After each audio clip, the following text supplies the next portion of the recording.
लेखनाचा पाठ बघणार आहोत। शाळा सुटल्यानंतर तुम्ही घरी जाता किंवा आपल्याला रविवारी शनिवारी सुट्टी असते, दिवाळीची सुट्टी असते, मे महिन्याची सुट्टी असते। अभ्यासाव्यतिरिक्त जर तुम्हाला मोकळा वेळ मिळाला तर त्या मोकळ्या वेळामध्ये तुम्ही काय करता? तू सांग। मी स्वच्छता करते। छान, स्वच्छता करते। तू सांग। मी चित्रे काढतो। चित्रे काढतो। मी अभ्यास करतो। बर, अभ्यास करतो। अभ्यासाव्यतिरिक्त मी खेळते। खेळते। छान। तू? मी कागदाचे काहीतरी करते। कागदाच्या वस्तू बनवते। तू? मी गाणे गाते। छान, गाणे गाते। अजून कोण सांगते? मी आईला मदत करते। व्हेरी गुड, आईला मदत करते। तू सांग रणवीर। मी चित्र काढतो। चित्र काढतो। मला सांगा, चित्र काढणे, गाणं गाणे, आईला मदत करणे, कागदाच्या वस्तू करणे, हे सगळे काय आहेत? छंद आहे। हे सगळे काय आहे? छंद। छंद म्हणजे काय सांगेल कोण? छंद म्हणजे कशाला छंद म्हणायचा? सांग। आवड। आवड, व्हेरी गुड। छंद म्हणजे आवड। अजून? श्राव्या? विशेष रस असणे। अरे वा, छान। विशेष रस असणे। तर बघा, चांगला शब्द वापरलाय तिने। छंद म्हणजे काय? आवड। एखादं काम आपण आवडीनं करतो। एखादं काम आपण आवडीनं करतो। आवडीने केलेल्या कामाला काय म्हणतात? छंद। आपल्या मूल्यवर्धनच्या पुस्तकामध्ये आपल्याला असाच एक छंद बद्दल एक आपल्याला छान धडा दिलेला आहे। सगळ्यांनी पुस्तक उघडा आणि त्यामध्ये दुसरा धडा पान नंबर 4 काढायचे। छंद वाचूया आणि चर्चा करूया। हा धडा जो आहे तो मी तुम्हाला अगोदर एक गोष्ट वाचून दाखवणार आहे। तुम्ही सगळ्यांनी पुस्तकामध्ये बोट ठेवायचंय। साधारण 200 वर्षापूर्वी अब्राहम लिंकन नावाची प्रसिद्ध व्यक्ती होऊन गेली। अब्राहम लिंकन अमेरिकेचे राष्ट्राध्यक्ष होते। ते अजूनही लोकांच्या स्मरणात आहेत। त्यांना लहानपणापासून विविध छंद होते। लहानपणी त्यांना प्राण्यांची काळजी घ्यायला आवडायचे। त्यांच्या मोठेपणी त्यांच्या घरी कुत्रे, मांजरे, बकऱ्या आणि घोडे होते। तरुणपणी त्यांना कुस्ती आणि मैदानी खेळ खेळायला आवडायचे। खेळामुळे ते खंबीर बनले। ते त्यांच्या विरोधकांना अजिबात घाबरत नव्हते। लिंकन यांना फारसे चांगले गाता येत नसे, पण त्यांना संगीताची आवड मात्र होती। एकदा त्यांच्या ओळखीतील एका व्यक्तीने त्यांना त्यांच्या आवडीचे गाणे म्हणून दाखवले। 10 वर्षानंतर जेव्हा ते त्याच व्यक्तीला भेटले तेव्हा लिंकन यांनी त्यांना तेच गाणे गायला लावले। लिंकन यांना त्या गाण्याचा विसर कधीच पडला नाही। त्यांचा अजून एक छंद म्हणजे विनोद सांगणे। उंच असल्यामुळे आणि काहीशा विचित्र रूपामुळे ते फार लाजाळू होते। त्यांच्या विनोद सांगण्याच्या छंदामुळे त्यांना या लाजाळूपणावर मात करता आली। लिंकन यांचा सर्वात आवडता छंद म्हणजे वाचन। त्यांना शालेय शिक्षण दीर्घकाळ लाभले नाही, तरीही ते विविध विषयावरील भरपूर पुस्तके उसनवारीने आणून त्यांचे वाचन करत असत। त्यांचे बरेच ज्ञान हे या वाचनातून त्यांना मिळाले होते। ते जेव्हा राष्ट्राध्यक्ष झाले तेव्हा त्यांचे हे वाचन त्यांना उपयोगी पडले। त्यांनी सुचवलेल्या अनेक कल्पनांचा उगम या वाचनातूनच झालेला होता। बघा, कोणाविषयी हा धडा आहे? अब्राहम लिंकन कोण होते माहितीये? अमेरिकेचे राष्ट्राध्यक्ष। किती वर्षापूर्वीची गोष्ट आहे ही? 200 वर्ष होऊन गेले तरी सुद्धा अब्राहम लिंकन यांचं नाव अजून आपल्याला सगळ्यांना माहित आहे। त्यांनी हेडमास्टरांना लिहिलेले पत्र खूप प्रसिद्ध आहे। तुम्ही काय करायचंय? अब्राहम लिंकन यांनी हेडमास्टरांना लिहिलेले पत्र आहे ते कुठं मिळते का शोधायचे। आज घरी गेल्यानंतर घरच्यांना विचारा, एखाद्या पुस्तकामध्ये बघा, कुठेही बघा, शोधा, बघूया कुणाला सापडते। तर हे अब्राहम लिंकन यांच्याबद्दल हा धडा आहे। त्यांना फक्त एकच छंद आहे का कोणता? नाही, खूप छंद आहेत। छंद एकच असत नाही, भरपूर छंद असतात। लहानपणी त्यांना कोणता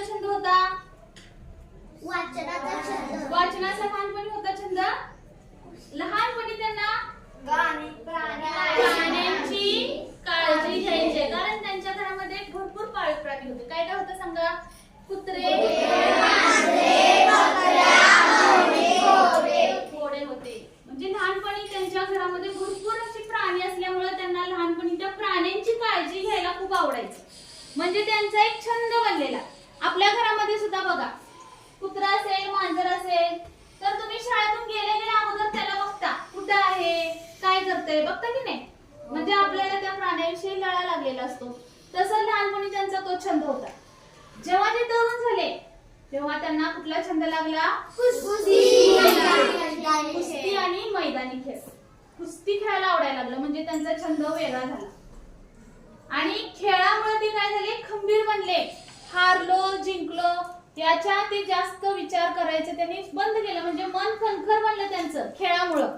खेळाचा एक फायदा असतो आणि आपला जो प्रतिस्पर्धी असतो त्याच्याबद्दल सुद्धा ते काय झाले, त्यांना अजिबात घाबरत नव्हते, म्हणजे त्यांच्यामध्ये धाडसी वृत्ती खेळामुळे निर्माण झाली होती. विनोद सांगायचा सुद्धा त्यांना काय झाला? छंद जोपासला आणि त्यामुळे त्यांनी त्यांच्या त्या लाजळपणावर सुद्धा मात केली. आत्मविश्वास वाढला त्यांना. त्यांना कळलं की माणूस रूपामुळे नाही तर आपल्या गुणामुळे सुंदर दिसत असतो. हे जेव्हा त्यांना समजलं तेव्हा त्यांना त्यांच्या दिसण्याचं सुद्धा काही वाटायचं, फारसं काही वाटायचं नाही. त्यानंतर त्यांचा सर्वात आवडता छंद या सगळ्यामध्ये प्राण्यांची काळजी घेणं, प्राणी सांभाळणं, खेळणं, विनोद सांगणे, गाणी ऐकणे याही पेक्षा मोठा एक छंद चांगला होता, तो होता वाचन.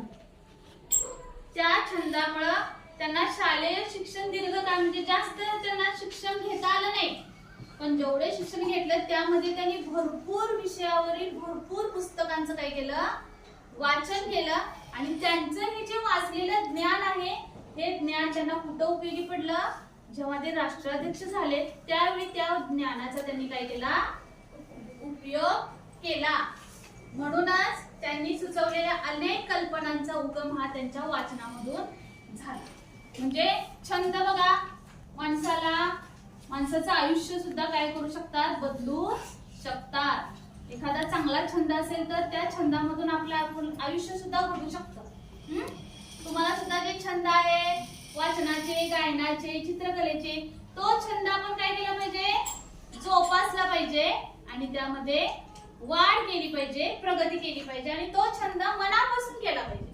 उगीच आपलं चित्र काढता येते काही काढायचं नाही. जे करणार आहे ते एकदम काय केलं पाहिजे? आपण त्यामध्ये टॉपच केलं पाहिजे, टॉपचंच काम त्याच्यामध्ये केलं पाहिजे. कोणताही छंद असू दे, कोणतीही गोष्ट असू दे, ती आपण मनापासून केली तरच त्यामध्ये आपल्याला यश मिळतं. ठीक आहे. आता आपण काय करायचंय? छंद, माझा छंद यावरती आपण गट कार्य करायचंय. मगाशी तुम्ही प्रत्येकाने आपापले छंद सांगितल्यात, होय की नाही? वाचन छंद कोणाकोणाचा आहे? वाचन, हा, त्यांनी एक गट करायचा. आपली वही आणि पेन घेऊन यायचं, वही पेन घेऊन यायचा, त्या मुलींचा एक गट होईल. त्यानंतर गायन, कोणाकोणाला आवडते? गायनचा छंद, ठीक आहे. चित्रकला कोणाला आवडत्या? Very good. चित्रकला आवडणाऱ्या मुलांचा एक गट. आणि राहिलेल्या मुलांनी माझा छंद याविषयी तुम्ही एक 5 वाक्य लिहायचे.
गट केलेले त्या गटाचं कार्य आपण बघितलेलं आहे. या व्यतिरिक्त त्यांना मी सांगितलेलं आहे की तुम्ही तुमचा आवडता छंद याबद्दल माहिती लिहा.